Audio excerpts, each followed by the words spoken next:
Things need to change. But on the flip side to that, and this is something I want to talk about, it's the interest rates. We've kind of mentioned it a few times. There's a few things that are going on right now in the general news. I just see here supermarket shelves empty. This is also one of Neal's things that he goes on about all the time. My general news, everybody, if you haven't heard me scream about it in every single episode, interest rates, inflation, and supermarkets are empty. So what the hell is going on? It is factual, man. Like, I know Neal sounds like a lunatic whenever he goes on about the empty shelves. Yes. But even people are now posting about it on like my Facebook, like, I was at the grocery store today and there's nothing on the shelves. It's like, yeah, man. It's getting to a point where it's going to be something weird. Going on. Well, here's the other thing. The restaurants aren't consuming it. So, I mean, there's also the aspect of where restaurants aren't open as much. People are cooking a bit more at home. But restaurants are a giant consumer of groceries in general. Like, the restaurant supply is a huge part of the consumption. And that's not taking place right now. Mm-hmm. And the supermarkets are empty. Like, and it's also getting to a point where, like, we've been all kind of squeaking by. Like, it hasn't been, like, a huge freak out for anybody because you've still been able to get what you need. Mm-hmm. But now, like, I was in there the other night, and I'm like, if I wanted baby carrots, but they didn't have any. And I was like, but all right, whatever. I'll get the regular size carrots and cut them down. Exactly. But it's slowly getting to a point where you're going to go and you're like, there's just the only produce today is asparagus. Like, that just flips over the produce table. I'm like, goddamn baby carrots. What is this shit? But no, like in all seriousness, like it's same with the meat. In the meat section, there was like one broken package of like chicken thighs and there was nothing else. And I was like, this, like at some point, it's going to the point where we're all going to be standing here. There's going to be 10 of us standing here and that's going to be the only package of chicken thighs. Then what do we do? Well, since COVID started, we've been doing this thing where like you order ahead and then you just go pick it up. Right? Yeah. Like, and they'll do like replacements if like, all right, what you want isn't in. Yeah. But we've got something similar. We're going to replace it. Yeah. Organic, low fat, no sodium. And you're like, fuck this. Yeah. I'm like, no. It's getting to the point where 33% of the stuff of our recent order was not available and had to be replaced. Yeah. And it was like things that like, what do you mean you don't have that? Right. Yeah. Like, so it, I don't know. And no, I don't know why I'm the only one that's panicked. Like, why is no one else? When I went to the superstore the other night, I had a freak out. Like, that seems so sketchy that there's no, like, anyone think back through your entire brain. Has there ever been a time that you went into the grocery store and it was like empty like it is now? Yes, I know on Christmas Eve, it's a little bit barren, but it's never even this empty. It is. The only time I can think noticeable. Of this is when I see these pictures of like the Great Depression where people are outside begging for bread. Well, remember we had Igor on and he talked about how in Ukraine or the former USSR, people would line up at a store just because they heard they might be getting something. This is not like, not anything particular, but something. And the prices. Yeah. Like, what the hell? That's what I mean. Yeah, people are lining, like, this is what it's going to be. We're going to have people lining up to get something, and the something's going to be way more pricey than it ever was. And because they can literally, it's going to be like, okay, we're completely sold out of pretty much everything at this point. We're now getting Oreos, and they used to be $2.99 a box, but because there's 100 of you guys standing outside, they're $6.99 a box. I think, and people can individually do what they want to do, but from a business's standpoint and from a government standpoint, I think we should be being more frugal right now.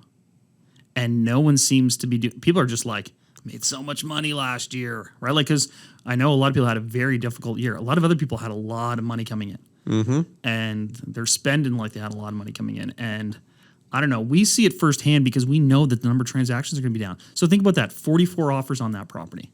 Yeah. Right? One person got it. Yeah. So that means 43 agents did the work and didn't get paid. So they're not eating. Right? Like, there's going to be a shrink in the number of transactions, and that's going to go for everything. Like, if they don't have that produce, they are not selling that produce. This is my whole thing. This is where I'm like, everyone's like, what's going to cause a recession? I'm like, I understand consumption is up, but if the stuff is not there to be consumed, I don't care what's happening. People aren't going to, like, people might start pre-ordering stuff. And then you get the stagflation because people are going to be unemployed and prices are going to be going up. Yeah. Right? Everyone in sales, like all the car salespeople, like there's going to be no positions.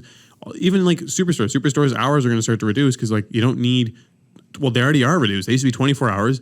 Now they're like 12 hours. You're not going to need 12 hours to sell 16 pieces of fucking bananas. Like, you know what I mean? Like pieces of bananas? Look. They're actually sold individually wrapped. Bundles of bananas. I meant pieces, bundles of bananas. Yeah. But you get my point. You know what I'm saying? My point is like if they don't have that much stuff, like they're just not going to need the people to do it. And I mean, doubling down with the technology now, you can do other things to offer stuff as well. But it's like, Like they'll go down, instead of having, they have 40 cash registers, they'll have like 4 open and the self checkout. So anyways, all these things are kind of doing, I know I screamed that it was me Christmas time. It's looking like it's a little bit after Christmas, but I still think that there's something serious going to change here. What do you think's causing it? And what are they going to be the ramifications? I mean, obviously increasing prices have to be the ramifications, but... Well, I mean, the trigger, I think, started with COVID, shut down things across the planet. So every place had a little trigger effect where they all stopped and had their moment. Combined with, like you said, there's the increased consumption because the people that were making money were making more money, which forced consumption. And additionally, a lot of people that were out of work got... So what's happening is a lot of people that were out of work due to all the shutdowns now got a bunch of money from government subsidies, effectively what took place. They're now spending that money. And a lot of people got as much or more or made more money because of between government subsidies and part-time work and stuff like that. It actually added up to be more than what they were doing. Plus, they have a lot more free time. Like when you're at home, you eat more, you shop more online for different things.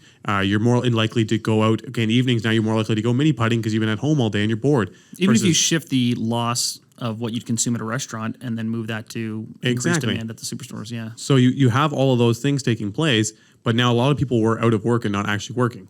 So you had a massive cash injection, and then additionally, a good portion of the general consumer spent that money, so it ends up getting adjusted and sent basically up to the top 1%, which everyone gets upset about. Walmart and Amazon were just crushing it through this Exactly, whole thing. And that's why your billionaires list has grown faster than ever before, because a lot of people in any sort of product, everyone's in sales, and on that list at the end of the day, they sell some sort of product. They've sold more than they ever have before, so the wealth gets redistributed up again. So now you had less production because people weren't working and more consumption. So then you have all the issues on the shipping side of things that get mixed into that pot. So you put all that in there, and then you have the inflation that comes with all the new money. Like you start stacking all of these items, like it's going to have an explosive effect at some point. It's going to give, and again, the people that are going to get hurt are the general consumer. Because now the general consumer's probably burnt through a good majority of the government money that they got. They're back to their original position or lower.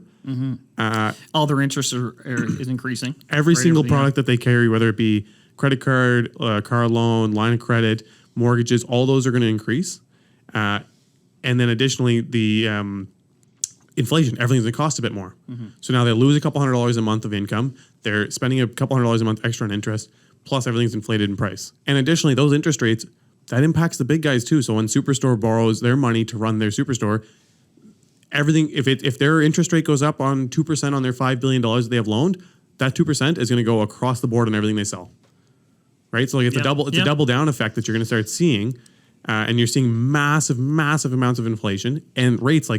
So we talked about last time CMHC is offering all these new rental, new mortgages and stuff like that, 50-year AMs, new programs. They're doing that because they know what's coming down the pipe. If they don't do that, there's going to be a lot of rental people that are going to get screwed.